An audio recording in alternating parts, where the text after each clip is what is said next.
series on Austrian monetary economics. Uh, we are having with us Dr. Vipin Veetil. Uh, Vipin is a faculty at IIM Kozhikode, and prior to that, he has worked in IIT Madras. He is a PhD in economics from George Mason University and did his postdoctoral research from University Paris. Uh, he works in the areas of monetary economics, macroeconomics, agent-based computational economics, production networks, market process, evolutionary economics. He primarily focuses on out-of-equilibrium interactions between agents on networks. That's the models he applies. He has published in wide variety of journals, and he had been wanting to come to CDS for long and have a more of an interaction kind of a things where he can possibly later find collaborators for work and students who might want to work on certain questions that he raises. So this is a lecture where he'll present what is the kind of work he does, and he looks for a very, he's looking forward to a good interactive session. So do ask questions, don't forget to do that. And do you mind having clarificatory questions in between? Yeah, if you have any questions in between also, just raise your hands and then you could ask these questions. Yeah, it's a pleasure to have you, Vipin, and yeah, you can tell more about what you're going to tell. Yeah.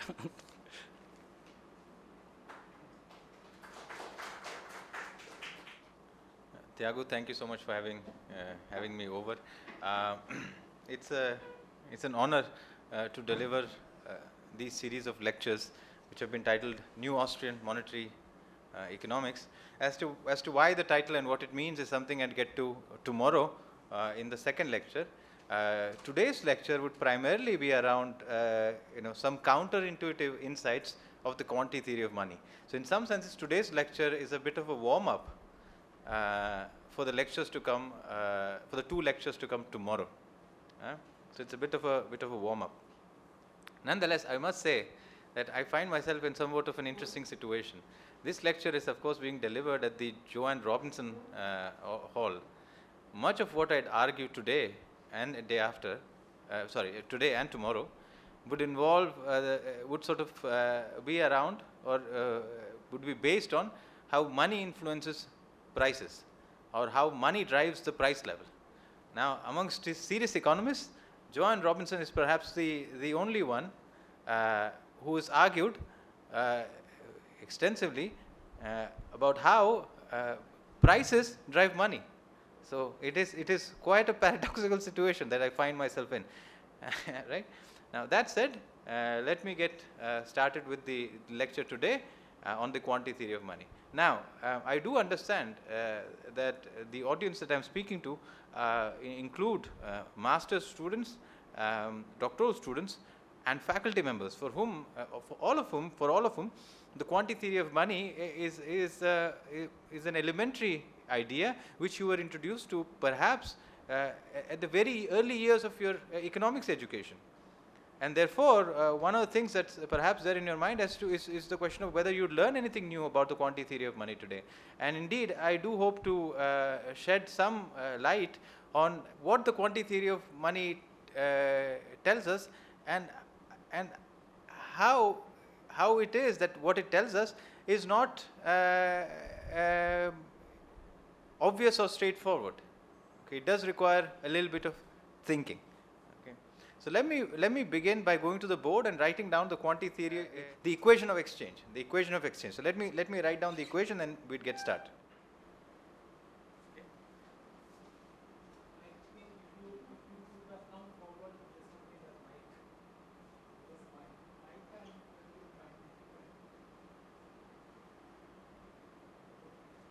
Now, I have written down what is called the equation of exchange.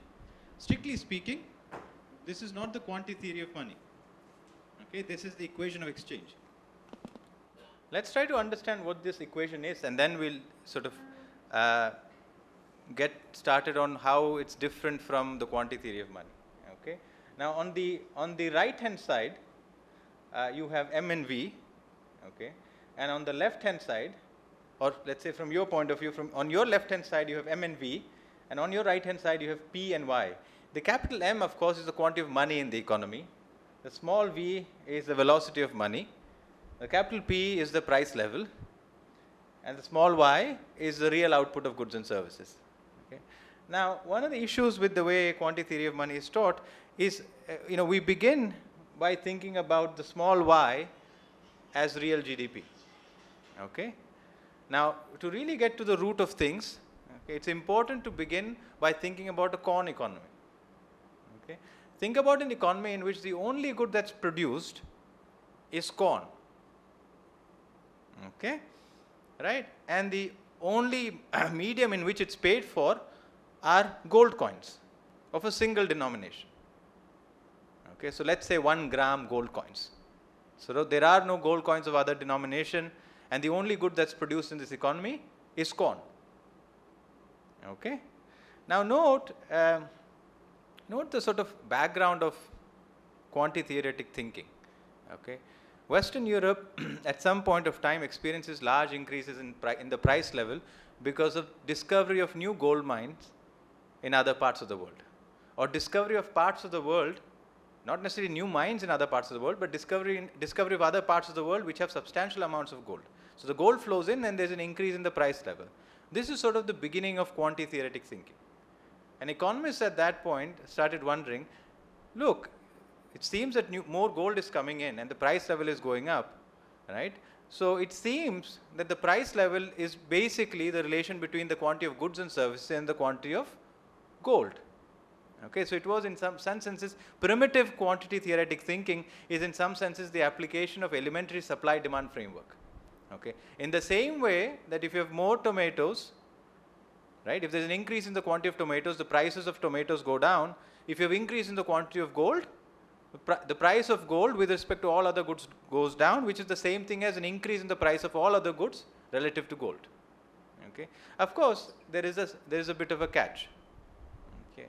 Now, suppose you have tomatoes, and if you withdraw a tomato from circulation, which is you go purchase a kilogram of tomato, it's out of circulation, it's done its job. Okay. That's not how money works. The same gold coin can perform its economic activity multiple times. Just because it's been used for transaction once doesn't mean that it cannot be used for transaction again. Okay. So, what distinguishes in some sense is pre-quantitative quantity theory thinking or primitive quantity theory thinking from real quantity theory thinking is the idea of velocity of money. Okay. So, let's get back to our corn economy.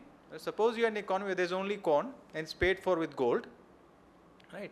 On your left hand side, or let's get started with your right hand side. On your right hand side, instead of a capital P, think of a small p, which is the price of corn. Okay. And you have the small y, which is the quantity of corn in kilograms or something of the sort. And if you multiply the two, what you get is the total expenditure on corn in a given time period. Okay. On the right hand side, you have the total number of gold coins in some senses multiplied by the average rate at which gold coins are used. Okay. And at that level of generality, it's not an equation, it's an identity. Okay. An identity which is known as the equation of exchange. It's by definition true, because the things that have been paid for in the economy, in this case purchase of corn, can only be paid for by using gold coins either once, twice, or some number of times. Okay. So, suppose you had 10 gold coins. Okay. So, suppose you had 10 gold coins. You can almost list, suppose the first gold coin was used thrice in a year, and the second gold coin was used, it wasn't used at all, right? The 9th gold coin was used once, and the 10th gold coin was used 100 times, right? All this is a summation of these multiples. Okay, that's what you get on your left hand side. Okay, and on your right hand side, all you have is the price of corn multiplied by the quantity of corn. Okay. Now, of course, we can go ahead and now generalize this idea. generalize this idea to a multi-good economy. And you will soon see the advantages of going slow. Instead of directly begin with GDP, to actually work through, from a single good economy to a multi-good economy. And the way you would generalize this in a multi-good economy is, instead of simply having price of corn multiplied by quantity of corn, you would have price of corn multiplied by quantity of corn plus the price of apples multiplied by the quantity of apples plus the price of ice creams multiplied by the price of quantity of ice creams, and so on and so forth. So this is essentially your equation of exchange, and it is true by definition. It's true by definition. What makes this the quantity theory of money, okay, is the assumption that the velocity of money is relatively constant over time.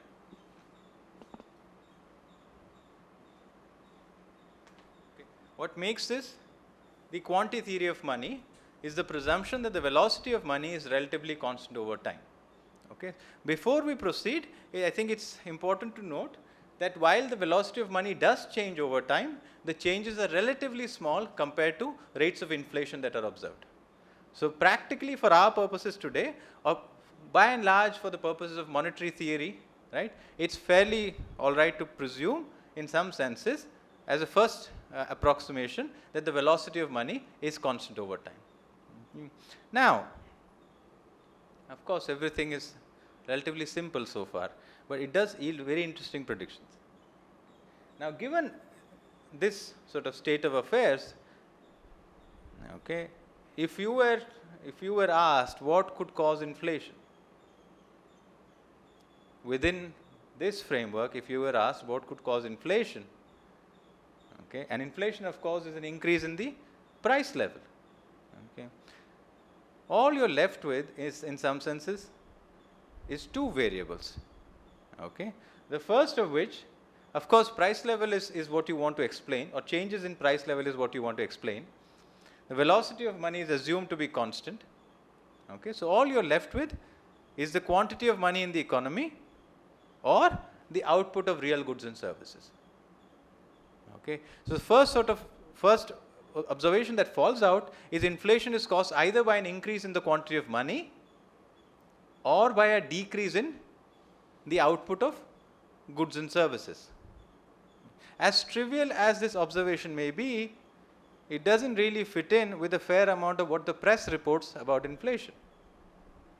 Now you will note that, you do go back after this talk and look at statements made by finance ministers, not just of India but other parts of the world as well, as to what causes inflation. And one sort of factor which is often blamed is economic growth. So if you go and look at the statements made by some of the finance ministers of India during periods of high rates of inflation, you would see them use phrases such as inflation is caused by the overheating of the economy. Okay, right. Sometimes they're even more blunt. Inflation is caused by merely economic growth, that you can't have economic growth without inflation. In reality, of course, what the quantity theory tells us, that economic growth, which is an increase in Y, not only does not cause inflation, in fact, it ought to cause deflation. Right? Assuming M and V constant, an increase in Y must be compensated for by a decrease in P. Now, this is of course sensible from a simple demand supply setting, right? An increase in the quantity of goods and services with a fixed amount of money would make those goods and services dearer relative to money, which is the same thing as a fall in the price level. Okay. So this is sort of a first and simple observation that falls out of the quantity theory framework. Now, one of the things I do ponder about, and I've been pondering about this for a few weeks now, if not a few months, is why is it that when we go through our economics education and then we also read newspapers, why is it that we don't feel a serious degree of cognitive dissonance after reading newspapers? Why is it that we feel comfortable, reading quantity theory of money, giving examinations about quantity theory of money, and then we go read newspapers and we hear of inflation being caused by economic growth? Why is it that we don't feel uncomfortable? Because both can't be true at the same time. Or if they have to be true, we've got to find, concordant reasons for why they would be true at the same time. Okay, so the first sort of outcome of quantity theory of money is that economic growth ought to cause a secular decline in the price level, not an increase in the price level. That's one. The second bit about the quantity theory of money, okay. In fact, this second sort of bit about the quantity theory of money is, so let me do this differently. So I get another sort of factor which is blamed for inflation. Another factor which is blamed for inflation in India and other parts of the world are oil price shocks. Oil price shocks. Okay, that there is an increase in the price level in this country because the price of oil has gone up. Okay, and let's say price of oil could go up for a variety of reasons. In this particular case, let's say price of oil has gone up because there's a war in Iraq. Okay, this is sort of a reason which is often given as to why there is inflation. Okay, so let me ask you, how does oil price rise cause inflation? You can put up your hand and we'll get the mic to you. How does oil price rise cause inflation? What is the mechanism by which an oil price rise can cause inflation? Well, there could be several reasons why rise in oil prices can cause inflation, depending upon where the oil price is originating from in the first place. So oil price shock could be by nature a supply side shock, or it could be by nature a demand side shock, or also a demand specific shock. So understanding the nature of the oil price. So presume for the moment that oil prices have gone up because supply of oil has contracted. Suppose there's a war, there's a supply chain disruption, supply of oil has contracted. So one of the simplest channels would be that oil is a direct input in the production of goods and services, goods especially. So then, as the oil production contracts, the prices go up. Therefore, the production costs of production will increase, and therefore the inflation would rise. The goods will cost. Right. That's a very straightforward. Right. So everyone understand what is being said? The idea is relatively simple. The way you compute price level is that you have a basket of commodities. Okay, presume for our purposes today that there are only 100 commodities in the basket. Okay, presume for our purposes today that there are only 100 commodities in the basket. Okay, and what is being said is that oil is one of the commodities. So if oil price goes up, right, and other prices are the same, you will have an increase in the average price. On top of that, oil is an input into a wide variety of other goods and services. So as oil price goes up, the price of other goods would also go up. So there's sort of a doubling of or sort of some multiple effect, okay, which is going to generate an increase in the price level. Everyone with us so far? Who disagrees with this argument? Let me repeat the argument. Okay. If you take nothing away from this talk, it should be the next bit. Okay. Or if you take something away from this talk, it should be the next bit. If you take nothing away, you take nothing away. Okay. Right? What's your name again, sir? Sued. Everyone understands Sued's argument? Suppose you have 100 commodities, 99 commodities plus oil. You create price indices. You create one price index with some weights for these commodities, arbitrary weights. Okay? Oil price goes up, all other prices stay the same, average price goes up, as long as the weight attached to oil is positive, strictly positive. Okay? So it says that, look, it's in fact even more complicated than this, because oil is an input into a variety of transportation. Prices would go up, right? Potato prices would go up because potatoes have to be transported, right? Haircut prices would go up because barbers have to take transportation to the barber shop. So not only one price goes up, not only oil price goes up, wide variety of other prices go up. So there's a cumulative effect in some way, and therefore the price level goes up.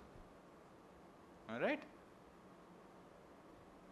Who disagrees with this argument? Who's been a good economics student and therefore disagrees with the argument? Do you disagree with the argument? Do you agree with the argument? You agree with the argument. Anyone disagree with the argument? I wish I had prizes to give away, but I don't.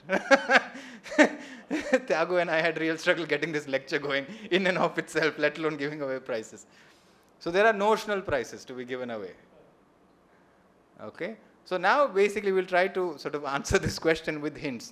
There's a hint game that I'll play. Okay?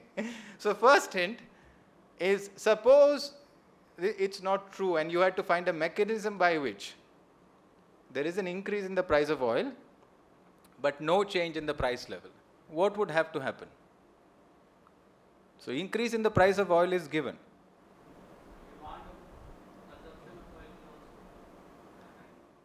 It's possible. Suppose we are not thinking about over sort of long periods of sizably long periods of time. Okay, but let's look at this from a mere accounting point of view. By the way, the answer that was given is not an economic answer, and you will soon see why it's not an economic answer. It's an accounting answer. It's an account. Yeah. Is it something to do with variable cost? Because if you're talking about short term, the prices will be pretty tight, and I think from the company's point of view, all those will be determined. Yeah. They will have a leeway to increase the prices in the short term, even if the oil prices go up. Are you a doctoral student? Yeah. I thought so. Complicated answers. Let's go back to our elementary undergraduate demand and supply. Okay? In fact, let's go back to just simple accounting. So we'll come to what you're trying to do in a bit. We'll come to even demand and supply in a bit. Let's go back to simple accounting. Okay? Suppose 100 numbers have been written down and we're taking an average of those 100 numbers. One number has gone up. We also know that when that one number goes up, some other numbers will also go up. Now, if we want the average to remain the same, what must happen? Huh?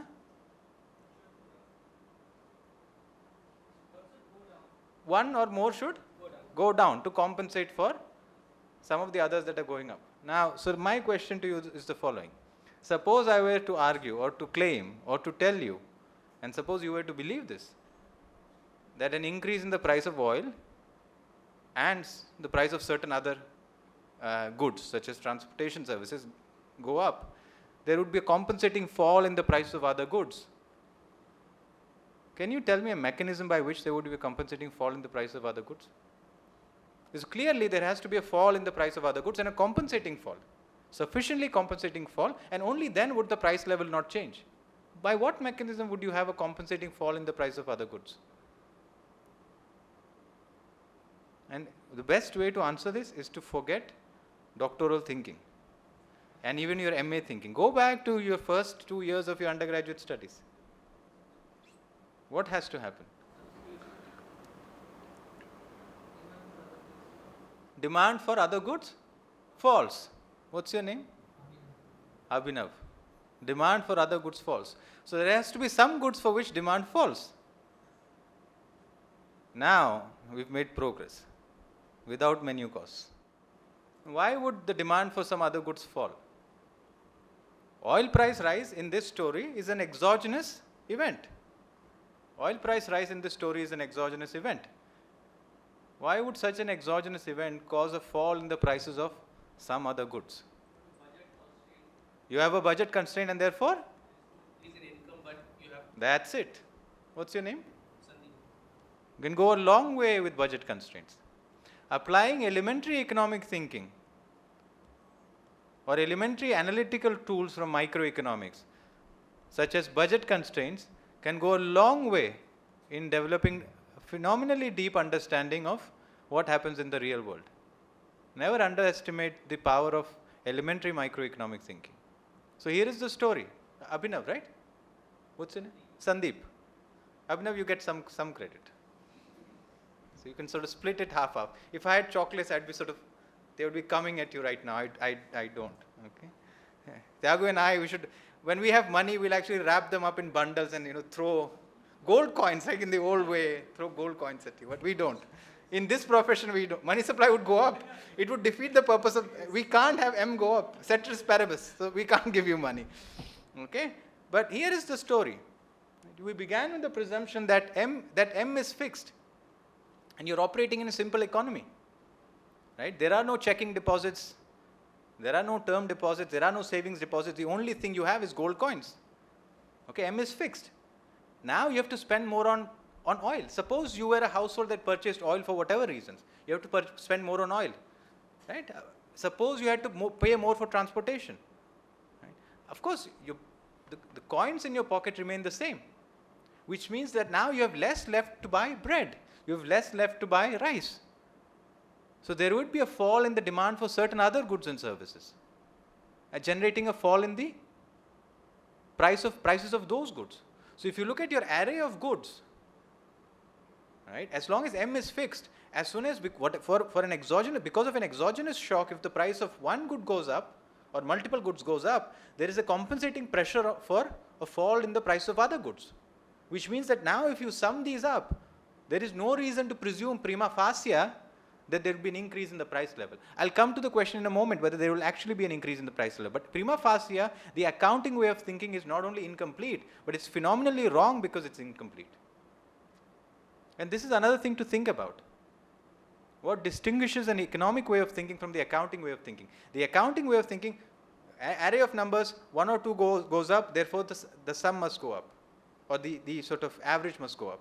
Economic way of thinking, you're in a general equilibrium framework. One consumer spending in multiple markets have to spend more in one market, which means you have to spend less in another market, and therefore because of the interrelations between markets, some prices are going to go down. Okay? So one question to kind of think about is why it took so long, and why is it only that 2 or 3 people were able to answer the question? Because the analytical tools they used to answer the question is something that you learned when you were 18 or 19. Okay, so that's always something to sort of keep at the back of your mind. Okay, stick to elementary microeconomics. It goes a long way. Okay. Now, what this means is that oil price shocks, okay, cannot by themselves, prima facie, we can't assume they're going to cause inflation. Okay. There is one way, though, in which oil price shocks can cause inflation in the quantity theory framework. One and only one way. Okay. Velocity of money they can't affect because we are presuming it doesn't affect velocity of money. Quantity of money, we are presuming it doesn't affect the quantity of money. P is what we want to explain. So the only way oil price shocks can cause inflation in this framework is it must bring about a substantial or a sizable decline in the output of goods and services in the economy. So you must have such a large oil price shock that you cannot carry out ordinary economic activity which generates such a large fall in the output of goods that you have an increase in the price level. Okay. And typically if you look at oil price shocks, at least as far as India is concerned, they have never been large enough to generate a decline in the output of real goods and services. They may have been sizable enough to generate a decline in the growth rate of real goods and services, but never sizable enough to generate a decline in the level of, in the quantity of real goods and services that are produced. Okay, so we have not had inflation because of oil price shocks. Okay. And I can ask you the same question with regards to monsoons. So another sort of variable which is blamed for oil price shocks is bad monsoons. We have inflation because monsoons are bad. Now, of course, if monsoons are bad, you will have an increase in the price of rice, and you will have an increase in the price of wheat, and you will have an increase in the price of vegetables. But along with these increases, you will have a compensating decrease in the price of certain other goods and services as long as the quantity of money is held constant, for a very simple reason: budget constraint. Of course, you can create certain price indices which will go up. If you create odd price indices where only certain goods figure which have been disproportionately affected by bad monsoons, then of course you can do. But if you create a sufficiently spread out price index which reflects overall economic activity sufficiently well, then bad monsoons cannot cause inflation. Except if bad monsoons are so bad, they're going to generate a sizable decline in real economic activity. So if you have bad monsoons such that you have negative economic growth, the small y goes down, then indeed you can have inflation. But I am not aware of any episode in India after the British have left where bad monsoons, and I could be wrong, but we have not had, at least we have not had sufficiently large number of episodes. I feel that we haven't had any where bad monsoons have generated a sizable decline in economic activity. Okay, so bad monsoons don't really cause inflation. Okay. That said, there is a particular mechanism. There is a particular mechanism by which oil price shocks can cause inflation, other than an increase in Y. You see, India, this has been true in India, this was true in India, is true in India to a certain extent and in complicated ways. But suppose, and this holds true for bad monsoons as well, if a government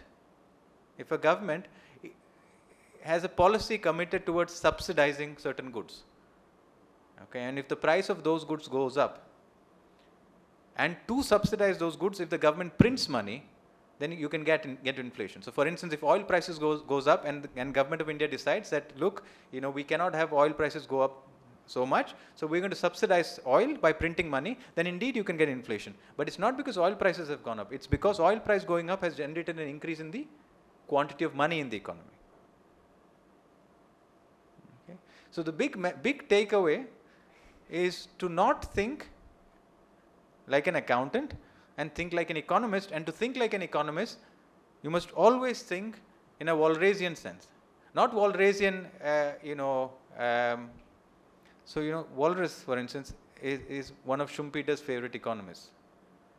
And not for the same reason that an Arrow or a Debreu or one of their followers might like Walras. Schumpeter likes Walras because Schumpeter says that Walras illustrates to us that if a coal mine is discovered in Brazil, right, the price of idlis in Trivandrum changes. Okay, all partial derivatives are likely to be non-zero. Okay, so the partial derivative of the demand for pork with demand for pork in Singapore with respect to the price of tuna in Japan is likely to be non-zero. Okay, everything is related to everything else, though not equally so. Okay, and this, I think, ingraining this Walrasian way of thinking, or this general equilibrium way of thinking, not so much the proof of general equilibrium, not so much equilibrium itself, but the fact that everything is related to everything else is key to doing monetary economics like much else. And I think an emphasis away from, what I would call sort of ad hoc notions and concepts, like menu costs which are introduced, a movement away from that to core microeconomics, and using core microeconomics to explain monetary phenomena is sort of the more sensible direction to go in. And that is indeed essentially what I'll try to do tomorrow in the 2 lectures that we have. Okay, right? So that is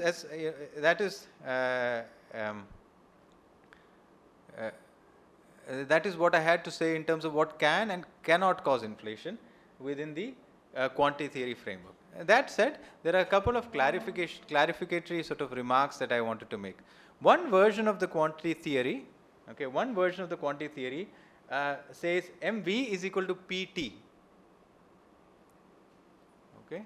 By the way, I should make a small correction. Once you assume velocity constant, right, then indeed it's an equation.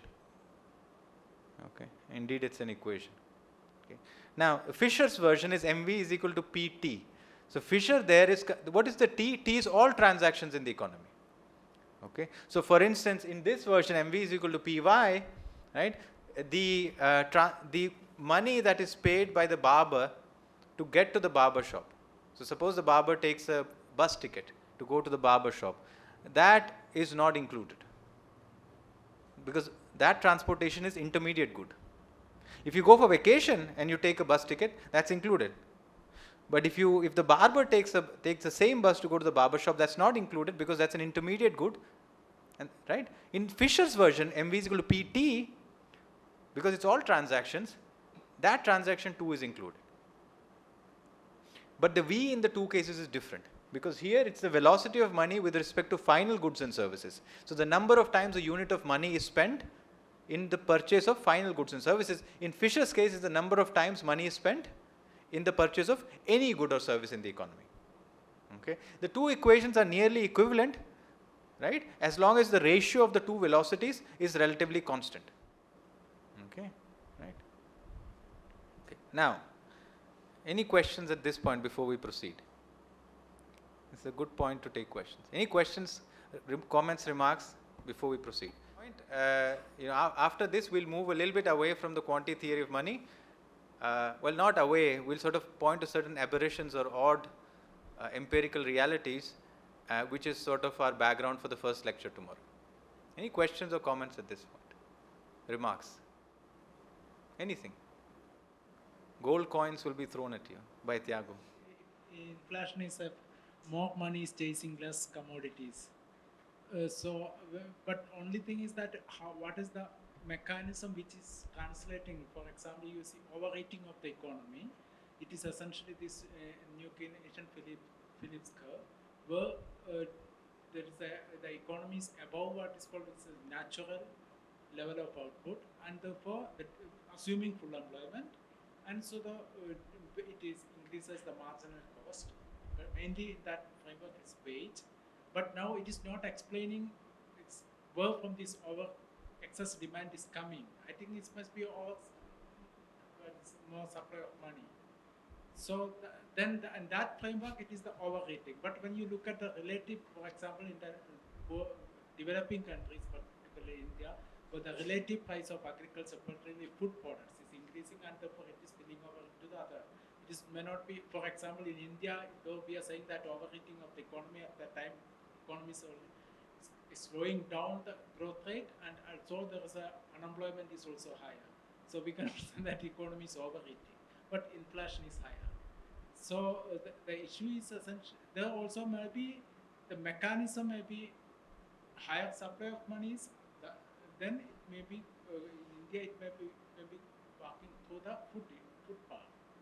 So I think in this literature, it is not very, this different school, these different arguments of whether it is overheating or there's a relative price number or it is an oil price, that may be the proximate cause for the mechanism translating our excess supply of money into price level. Yeah. I think can we understand this, because ultimately you cannot have if inflation happens only when your more money is chasing less commodity. Yeah, so I tend to agree with you. Mrs. Robinson does not.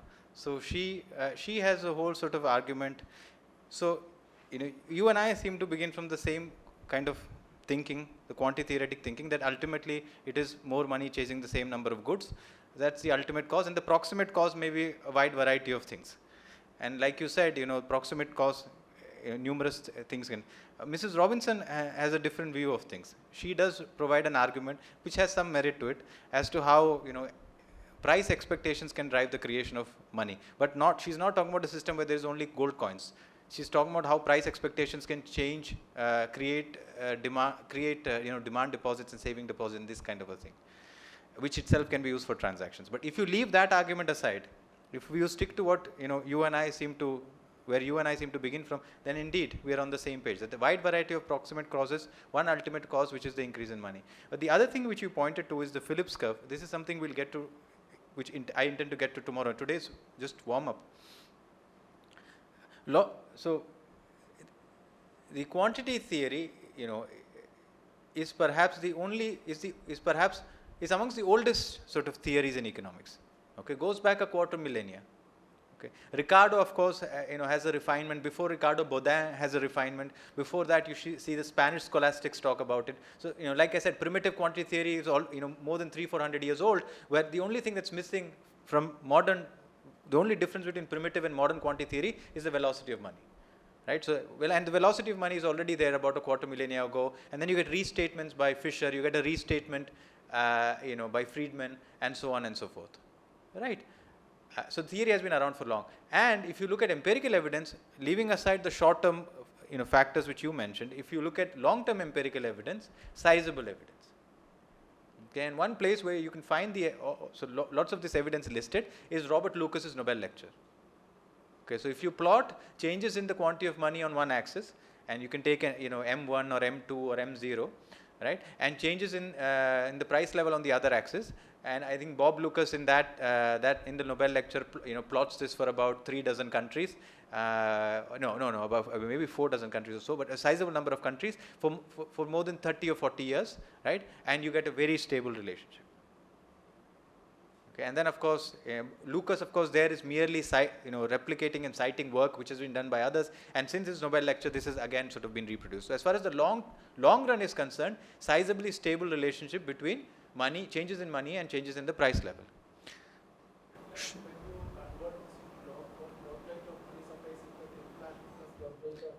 Output. Yeah. Exactly, and assuming that growth rate of velocity is 0, it just breaks us down. Exactly, right? Now, that said, the short-term relations are all over the place, and which is something that I'd come to. And one major problem with monetary theory is how do we reconcile short-term empirical reality with long-term empirical reality. Okay, this sort of story seems to do a reasonably good job of what happens over the longer run. Okay. But before we get to that complicated and interesting topic, which is what is launching us into the lectures tomorrow, let me make a sort of brief remark, which at the risk of boring you, but for the sake of completeness. Okay. Now, all of what I said is exactly why Milton Friedman says, inflation is everywhere and always and the chorus goes up, monetary phenomena. Okay. Inflation is everywhere and always a monetary phenomena. Okay, except that it's not. Okay, the truth lies more in Sargent and Wallace's claim that inflation is everywhere and always a fiscal phenomena. You see, ultimately governments have 3 ways to fund their expenditures. Okay, taxes, borrowings, and printing money. Okay, in a democratic society, it so happens that decisions about expenditures are delinked from decisions about income. Okay, expenditure decisions are made during political cycles. Okay, so any political party which is about to fight an election would make various expenditure claims. Now, seldom if ever, and I have never, but seldom if ever do you see a political party make claims about how it's going to raise revenues for the expenditures that it intends to make. Okay, political manifestos. And I'd be surprised, and do send me, whatever page of whichever party's manifesto claiming how it intends to raise funds to make the expenditures that it plans to make. But political manifestos typically have great details about what they intend to do in terms of expenditures, with little to nothing about how those expenditures would be funded. So expenditure decisions are made with a view of how to win elections, how to keep power, and how to pay off interest groups. Okay. Income decisions are made after expenditure decisions are made. Okay, and with serious constraints. In a roughly democratic setting, okay, it's very difficult to raise taxes beyond a point, particularly if you have any intention of winning elections. Okay, so there is a certain bound beyond which taxes cannot be raised. Sargent and Wallace tell us there are also serious bounds, and the paper I am referring to is some unpleasant monetary arithmetic. Okay, some unpleasant monetary arithmetic. So Sargent and Wallace tell us there are serious bounds also to how much you can borrow from the markets. In the same way that if I go to a bank, okay, the amount that the bank is willing to lend me is some proportion of their estimate of my lifetime income. In the same way, when a government goes to the market, the amount that the market is willing to lend the government is some proportion of their estimate of the government's lifetime income, which is nothing but the present value of the tax base. So markets will make some estimation of where, what the GDP growth is going to be like, how likely is it that this government can pay the debt off, how much debt does it presently have which needs to be paid off, right? And so there are serious limits to this. So beyond a point, markets too will not lend to governments. So essentially at that point, the only thing the government can do is to print money. Okay. So in essence, Friedman is right. From a sort of a simple technical point of view, Friedman is right. Okay. Inflation is indeed everywhere and always a monetary phenomena, but the monetary phenomena emerges because of fiscal realities. Okay. So there is no such thing as an independent central bank in a country without balanced budgets. You can always find a governor who will do the right thing for you. or the wrong thing. It depends on what view you take of things. But you can always find somebody who will get the job done. Okay, so inflation is everywhere and always a fiscal phenomenon. Okay, there is no such thing as an independent central bank, right, in a country without balanced budgets. Okay. Okay. That said, let me come to the more interesting bits. So we've done our warm up. We've run the first sort of kilometer. So now we can do more interesting things. All right, we are all warmed up. Now, turns out, going back to your professor's remark, turns out the short run. Okay, so maybe another 5 minutes, and then we wrap up. How much time do we have? Up to 5. So we have time. We have time. We have time. Okay. So then let me do another thing. Then let me actually pick your brains a little bit. So I will talk about. So I will give you a preview of tomorrow in about 10 minutes. But let me pick your brains for about 10 minutes. Okay, so this lecture about inflation, lots of writing in the press about inflation. Okay, a lot of concern about inflation, serious faces. I presume you know why inflation is a problem. Why is inflation a problem? Why is inflation a problem? It generates a decline in the value of money. That's a definition of inflation. I asked you why is inflation I asked you why is X a problem? You said X. It reduces the purchasing power of the That's the problem. Okay. Okay. It reduces the amount of goods and services that I can purchase. That people can purchase. Okay. Who agrees with this assessment? Master's student? Doctoral student? Master's student? Yes, I can distinguish between the doctoral students and the master's student. I can sniff it. Okay. Who agrees with this assessment? Do the doctoral students agree with the assessment? How many doctoral students do we have in this room? Fair number. Nearly everyone. So does the doctoral students, since I'm in Kerala, does the doctoral students union agree with this assessment? That inflation is a problem. What's your name again? Aman. Inflation is a problem because Aman and other people can buy fewer goods and services. Prices have gone up. And again, it's a problem because if you can buy fewer goods and services, you can consume fewer goods and services. Right? So welfare has gone down. And therefore inflation is a problem. Who agrees with this assessment? Who agrees with this? Of course you agree. You're somebody who will stick to his beliefs. Good. Who else agrees with this assessment? You don't agree with this assessment. Tell us, you agree with the assessment. Okay. Who else agrees with the assessment?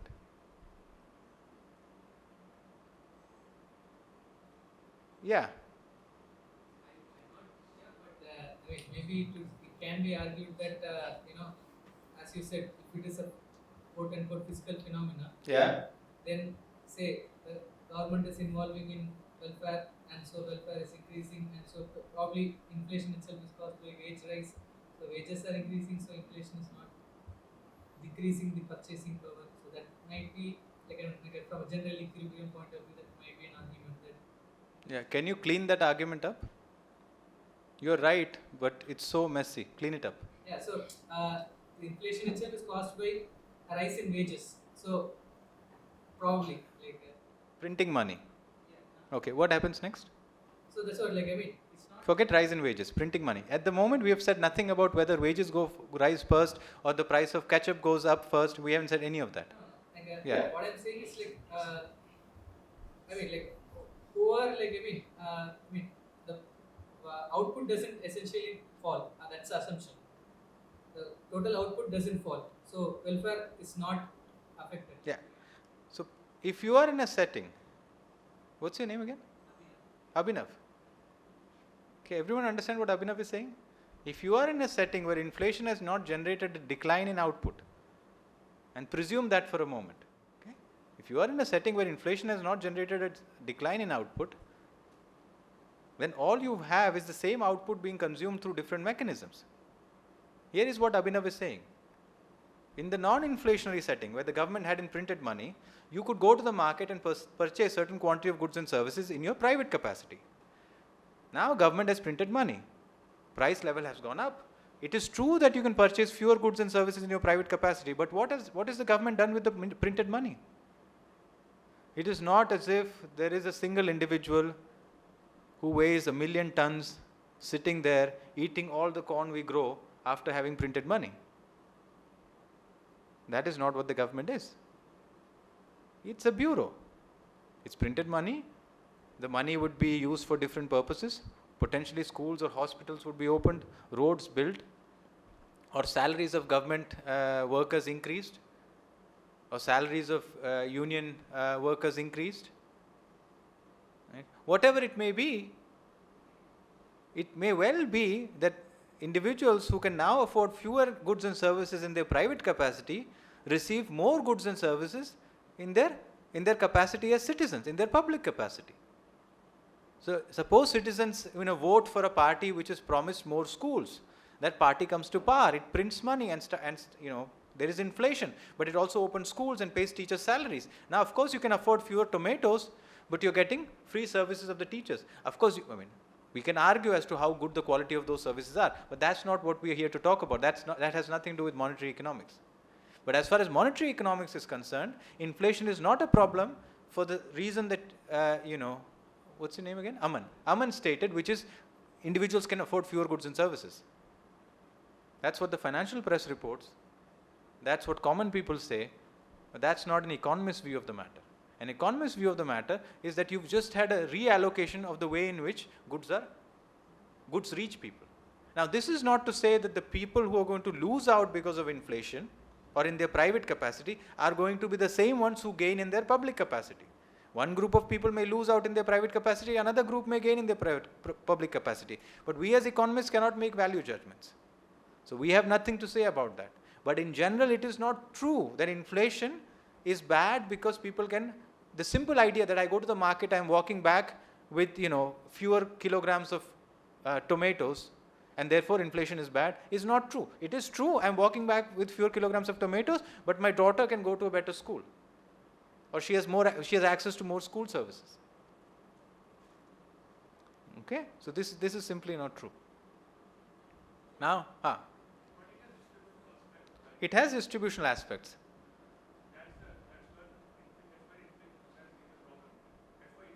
Or debate for public offices, for elections and all of those things? Well, I haven't, quite honestly, when I look at the press, and in fact, if I had passed a questionnaire to everyone in this room, and I asked why is inflation a problem, I would doubt if any of you would have mentioned distributional consequences as the top item. My impression is most of you would have said what Aman said. Right. We have, say for example, a political party does more spending. Yeah. And therefore public good provisions increase. Yeah. But that is a distributional aspect, right? Access to those public goods is restricted to a certain population. Yeah. Whereas the effect of inflation goes up for everyone. Sure. So it's a way to soak up resources from everyone and then give it to concentrated groups. Yes. So there's a distribution. And if you read public choice theory, this is exactly why democracies will be inflationary. Because in a democratic setting, you want to give advantages to concentrated groups who are going to help put you in power, and you want to impose the cost as generally as possible on everyone. So inflation is a fabulous way to do it. But again, that's public choice theory, not monetary theory. You're right. Okay. Nonetheless, inflation, so the distributional, very interesting distributional questions you raised apart. Inflation is a serious problem in one way, and only one way in this setting. If it does what? Generates a decline in output. So anytime inflation generates a decline in output, it's a serious problem because it's a dead weight loss. Okay? It's a dead weight loss. Okay. Now why would inflation cause a decline in output? So now we know that what you thought about inflation being a problem, or the reason for why. So if I had asked you why inflation is a problem, whatever your answer was wrong. Now let's try to work towards a more reasonable answer, which is if inflation causes a decline in output, then it's a problem. Right, Aman?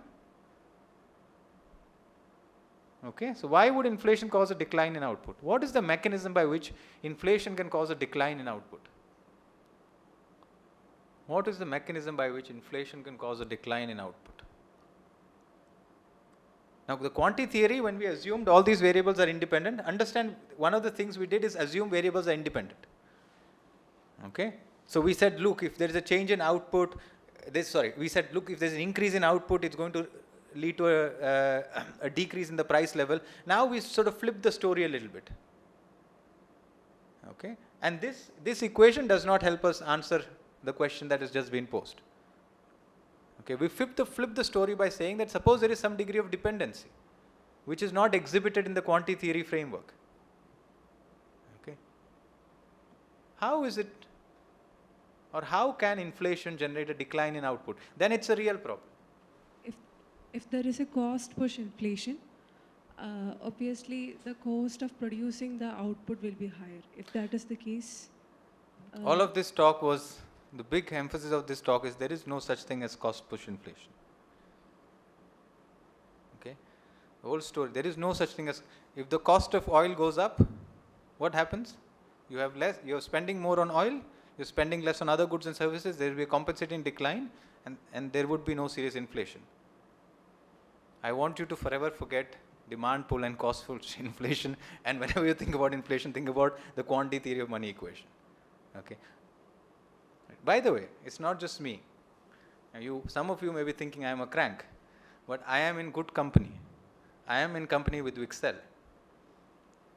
Okay, so there is a book. Fiscal wrote a book called Interest and Prices, and Tiago, I'd send you the quote soon.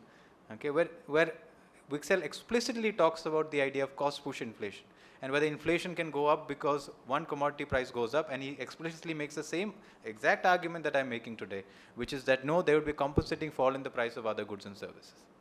Okay, Fiscal's Interest in Prices, and somehow the idea has been sort of lost and it's not emphasized enough or at all in modern textbooks.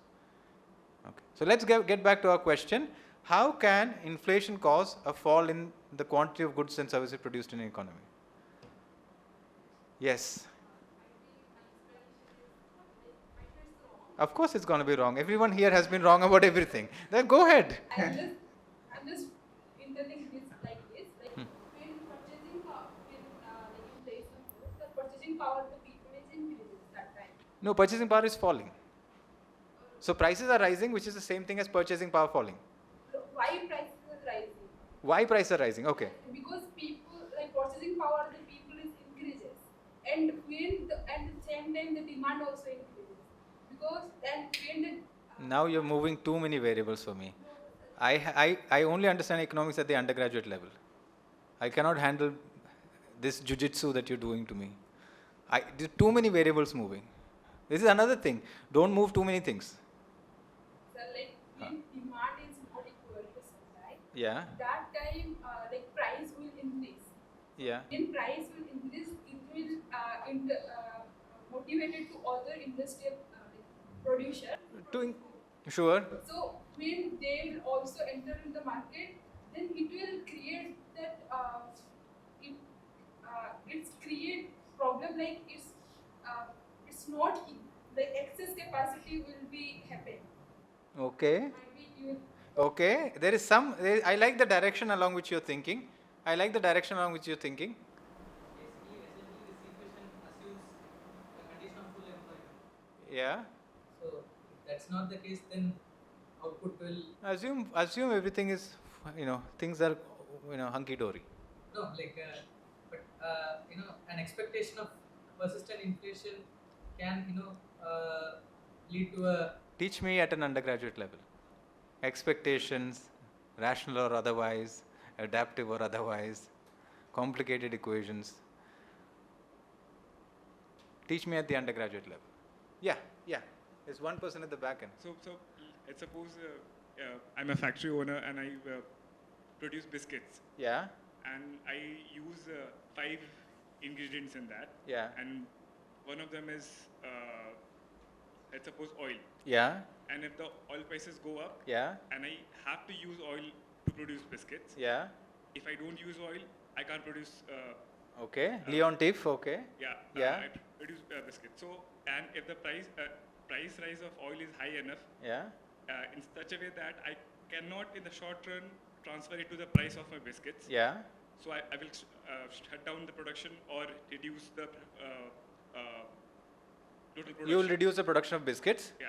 And then what happens? And then the You're doing the same accounting thing we did earlier. 100 goods, one of them is biscuits. You've reduced the production of biscuits. What happens to the raw materials that are used to produce biscuits? What do you think is going to happen in the market for the raw materials? Their prices are going to go down, and those raw materials will be used to production of other goods and services, and the production of those goods and services will go up. Always think in a multi-market setting. Yeah.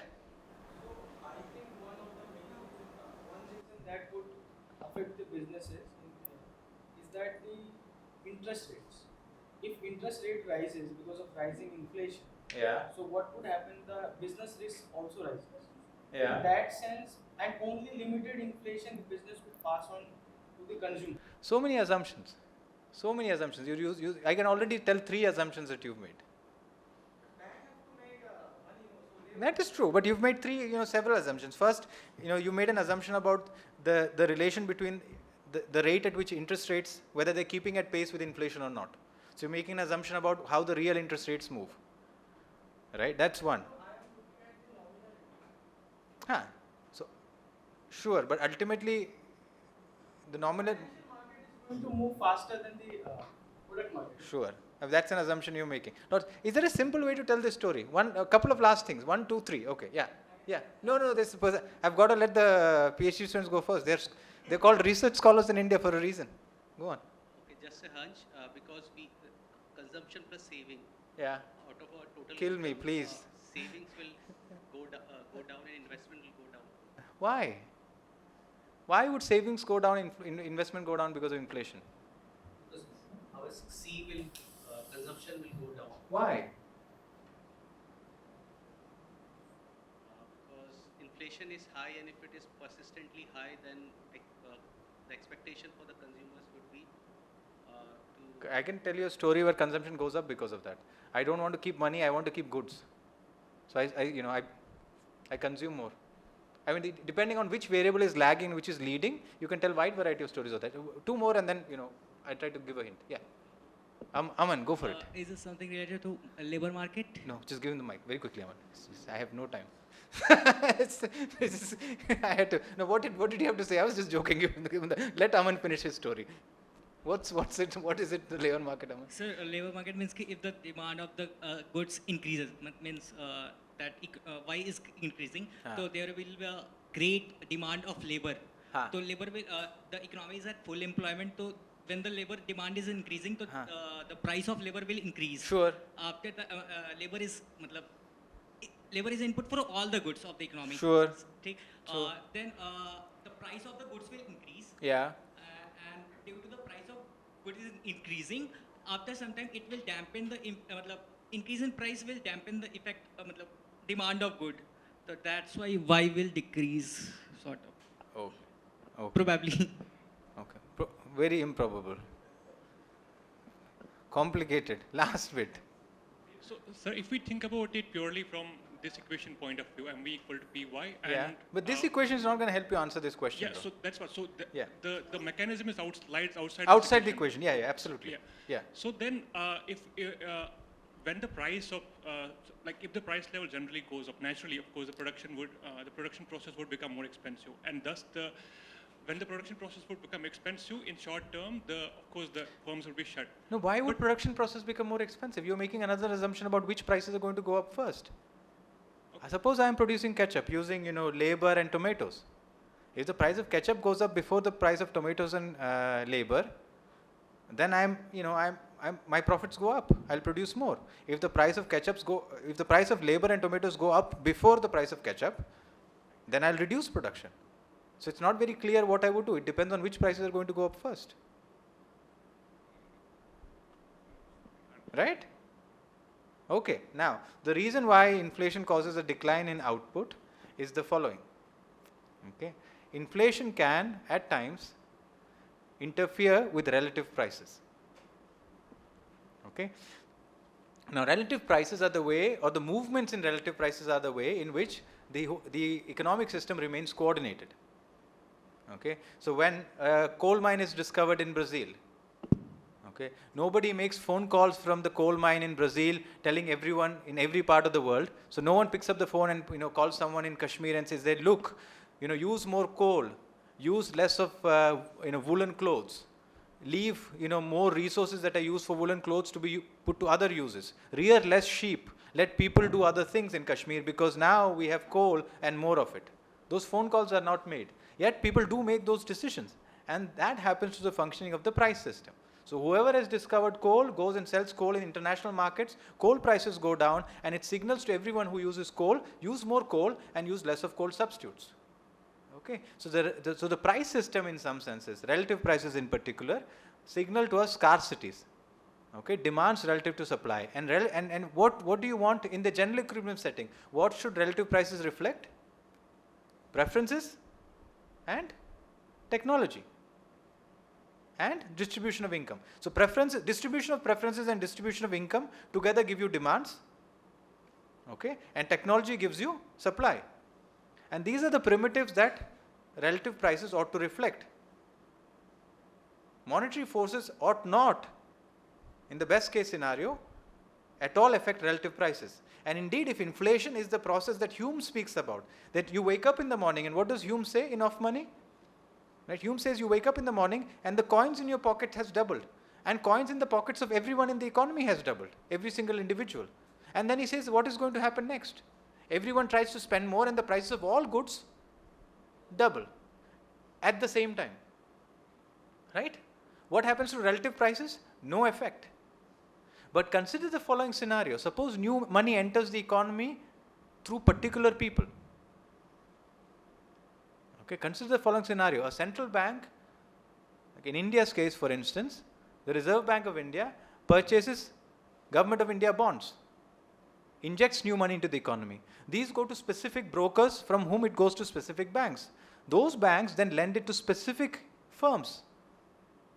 Those firms then use the new loans to purchase not all goods in the economy, but those inputs which they use in their production process. So the money sort of percolates. I'll come to you in a moment. So the money sort of percolates through the system, through a step-by-step process. And at each step, what does it do? It changes relative prices.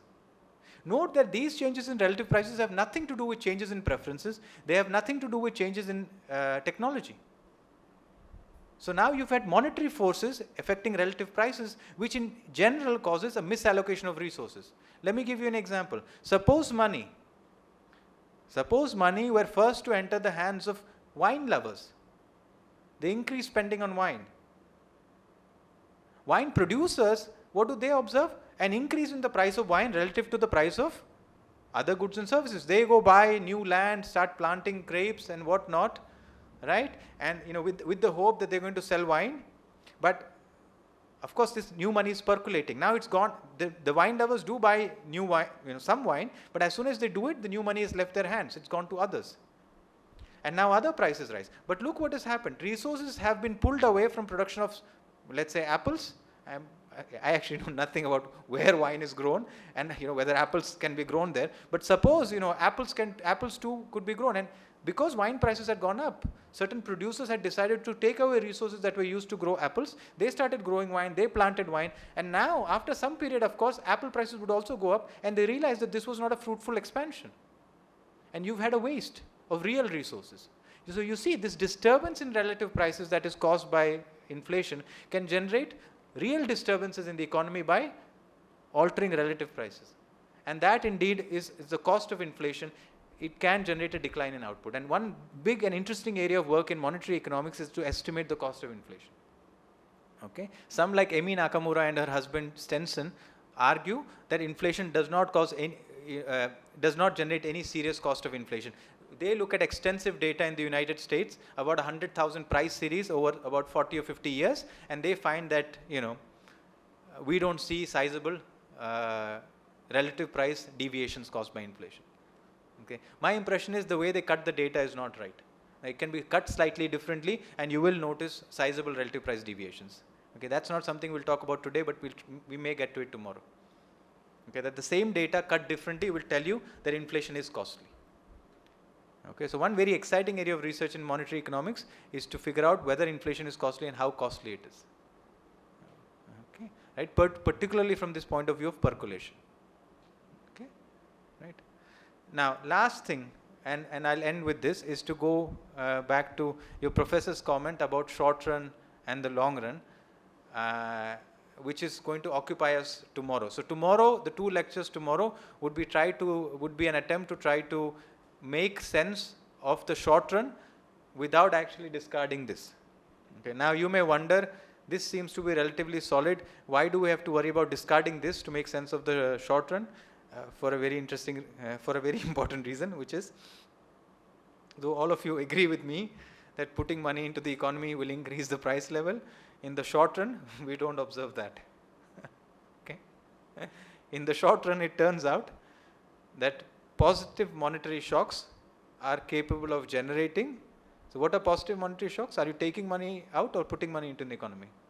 Positive shocks, putting money into the economy. Positive monetary shocks or reduction in the interest rate or putting money into the economy, quantity theory tells us that you should see an increase in the price level. Okay? But there is indeed an increase in the price level after about 4 quarters or so. In the short run, about 30-40% of the prices fall, and the price level itself may exhibit a small fall. Matters are even worse with regards to negative monetary shock. Negative monetary shock, that is taking money out of the economy or an increase in the interest rate. Indeed, quantity theory is true. In the longer scheme of things, you do get a decline in the price level and a decline in all prices. In the short run, you see an increase in about half the prices in an economy, and you see an increase in the price level.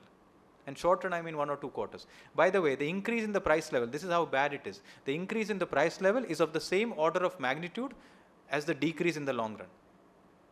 So suppose you have a negative monetary shock which is going to reduce the price level by 1% in 3 years. In 6 months, it's increasing the price level by 1%. Okay, so the orders of magnitude are roughly similar in the wrong direction. Okay. Yeah, output is not, it's not, So Professor Gogol is asking whether it's happening, no, output is not, not the kind of wreckage that you will need to get these effects. Not the kind of wreckage that you will need to get these effects. Yeah. So basically, this story, Professor Gogol, this phenomena is known as the price puzzle. And the first observation of this phenomena goes back 250 years ago, Thomas Took. Thomas Took observes that in that era, Thomas Took says quantity theory doesn't make sense, and in fact he explicitly says this. He says what the quantity theory says is not only not the truth, but the opposite of the truth. That if you look at the data, opposite effects are to be found. Put money, price level going down, take money out, price level going up. And then he explains it through a cost push channel. Cost, interest rates going up, and therefore, and then Vipin writes interest and prices precisely to argue like, look, this cost explanation is not sensible. It is true that, the same thing that we did with oil prices and monsoons and whatever else. Some goods will go up, but there will be a compensating pressure, force for the price of certain goods to fall. So that's why Vipin is motivated to write interest and prices to take on Took and to rehabilitate the quantity theory. And then Vipin comes up with this whole story about the cumulative process, and then he also relates it to how it may be, this whole process of how money percolates in the economy, and he comes up with this idea of natural rate of interest and monetary rate of interest and all of that. There's a fair number of complications. Now, whether you buy his rehabilitation or not, but that's sort of this. Now, then years go by. In fact, a century or so, more than a century goes by, and the phenomena is again observed. Keynes calls it the Gibson's paradox. I'm not entirely sure whether Keynes was aware about Took, because ultimately it's Took who first pointed it out. But Keynes knew that some economists called Gibson before him had again documented these wrong directional price changes. Wrong if you believe in the quantity theory. So Keynes calls it the Gibson's paradox. And then again some years go by, Sargent works on it a little bit, and the early 90s, Christopher Sims calls it the price puzzle. And then the sort of instruction from the top is to make it go away. Your econometric model is not complete if the price puzzle appears in the impulse response function. So you throw the kitchen sink in if you have to, just make sure this doesn't come up. Okay, that's the instruction from the top. Okay. And tomorrow I'll begin by telling you why that was the instruction from the top. Because in short, the price level is not an auxiliary variable. What is all of monetary economics? All of monetary economics is the relation between money and price level, money and output, money and unemployment, or the Phillips curve that your professor mentioned. Now the money and output and money and unemployment relation depends on the money and price level relation. If price level is going in the wrong direction, then in workhorse macro models, output and unemployment will also go in the wrong direction. But they don't. Output and unemployment go in the right direction. So the instruction from the top was to make sure that kill this. But it's not easy to kill the price puzzle. It pops up again and again, irrespective of what you control for. So tomorrow we do, in the first bit of the talk is on this, and then from there on we go to second bit. So let me conclude the talk today, and maybe Tyagu, maybe 5 minutes, final remarks, questions or comments. The price puzzle, big takeaway: inflation is costly when it disturbs relative prices, disturbs the coordination of the economic system, and thereby the output that is produced. Right? You don't just go to the production possibility frontier. An economy stays at the production possibility frontier because all prices function to coordinate the economy. Any disturbance in the prices, and you could easily fall below the production possibility frontier. The question is, how do these disturbances arise, and how far from the production possibility frontier do you fall? Okay, and how do we measure these disturbance prices? That's all from me today. Maybe a couple of questions, and we close for today. Yeah.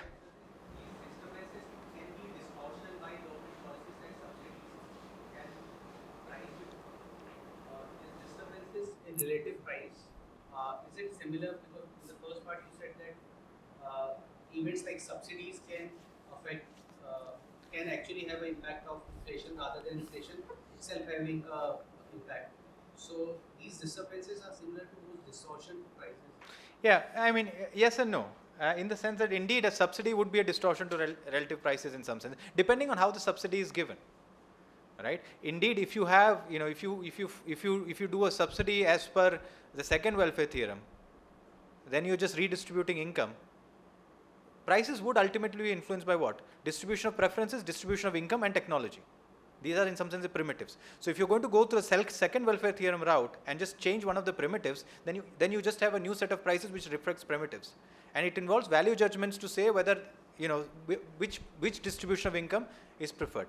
But that said, you can have other sorts of distortion. If you don't go the second welfare theorem route and you just say things cannot be sold at that price, or you subsidize particular goods or particular prices, agriculture commodities in India, I guess that's what you have in mind. Here we have petrol prices. Here this mechanism is slightly different, because my impression is those kind of subsidies cause much less damage to the economy than the price distortion that comes about because of inflation.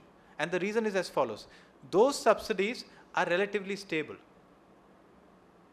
You may get the tweaking of resources towards one use which would not have happened otherwise, but it's a stable tweaking. Here what is happening is that as the money is flowing through the economy, it is altering different relative prices to a different extent till the whole system comes to stability. And at that point you have resources flowing back and forth in all kinds of directions. It's in some senses it distorts economic calculation of private agents much more than a clearly announced fixed subsidy for a certain good. So my impression is this sort of story is capable of generating far greater problems than a fixed subsidy. Of course, ceteris paribus, assuming assuming some comparability between the two. Okay. But we'll get more to this tomorrow. Maybe a last comment. Tyagu. The Fiscal explanation. Yeah. The price decrease may not compensate the price increase. Yeah. So it will not be that. It could be a cause of inflation. See, some of the commodities prices have gone up, the others price come down, but overall the index might still remain high. So Vipin talks about it. You can create an arbitrary index where that can happen. So let me take the extreme example. I could create a price index where the only commodity is oil. So the price of commodities that are falling are not in my index. But why is it theoretically that it will always compensate? Does it mean that it will remain like that? Means the price level doesn't go up or go down? Does that mean that? because of the budget constraint, it will remain the same, is what you're saying. No, The idea. so in the oil price shock, Yeah. there will be an epsilon fall in the total quantity, and there will be an epsilon fall in the price level as well. But nothing comparable to the inflation we observe. Yeah, or in the Vixel case, nothing of comparable kind. As long as the price index is sufficiently broad, the budget constraint will has to bite at places. And then there are complicated chains, you see. For instance, even some of the derivatives. Oil prices gone up, transportation prices gone up it's not very clear transportation prices will go up. Maybe where people will end up having to cut is transportation. So transportation may be an industry that experiences supply curve shifting inwards and demand curve shifting inwards. Ultimately what is happening is in multiple markets you get a shifting of supply, in multiple markets you get a shifting of demand, but because of the demand constraint, that income constraint that consumers have, you will have these kind of this thing. No, you are right, you will see those epsilon effects, it's true, but Tuk actually doesn't. Tuk is basically with everyone here is a Tuk.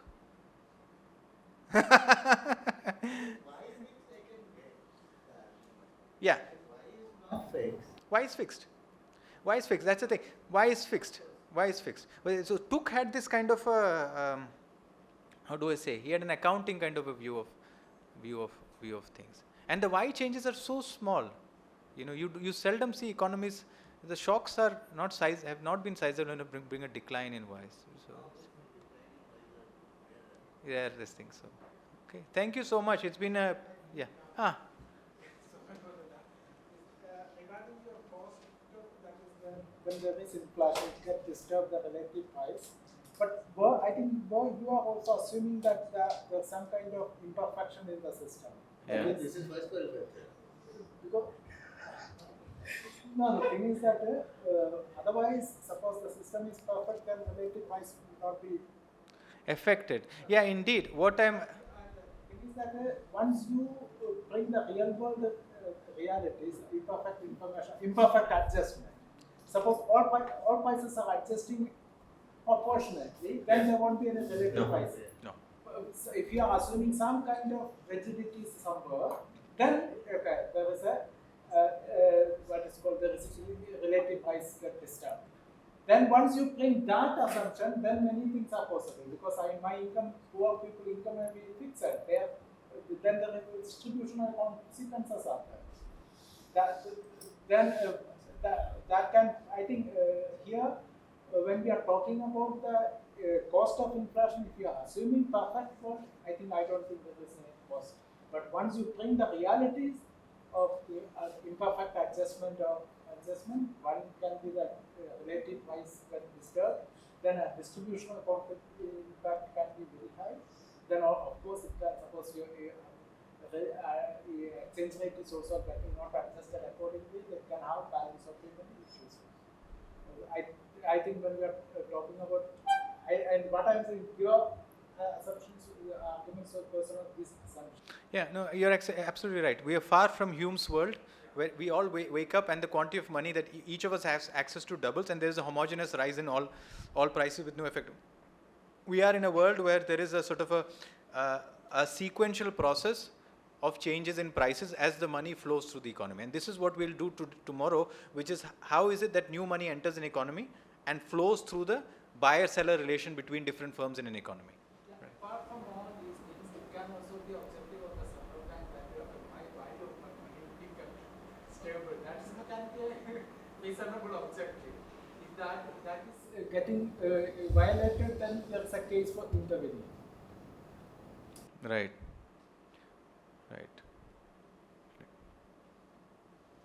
Okay, thank you so much. I hope to see some of you tomorrow. So we'll play the same games tomorrow. Except tomorrow Thiago will bring gold coins. So thank you.